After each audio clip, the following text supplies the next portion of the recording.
আমাদের একটা খুবই দুষ্ট প্রকৃতির গরু। দেখি দেখি, দাও বাবা, লাভ দাও বাবা, লাভটা দাও। এই তো এই তো।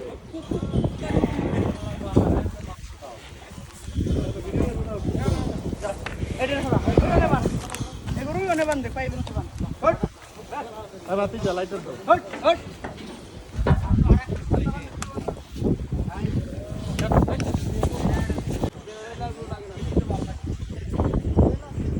আবার উঠবো ভাই, দাঁড়া আমি তাহলে ওই সিনটা লই। আবার উঠবো? অবশ্যই পজিশনে আছে তো। ওয়ান শট এট এ টাইম। রেডি। আমাদের একটা লুচ্চা টাইপের গরু পজিশন নিতেছে। কই নাও, পজিশনটা নাও। পুরাই লুচ্চা। এই যে দিল দিল দিল দিল দিল দিল দিবে লাফ এখন। লজ্জা পেয়েছে, ক্যামেরা দেখে লজ্জা পেয়েছে।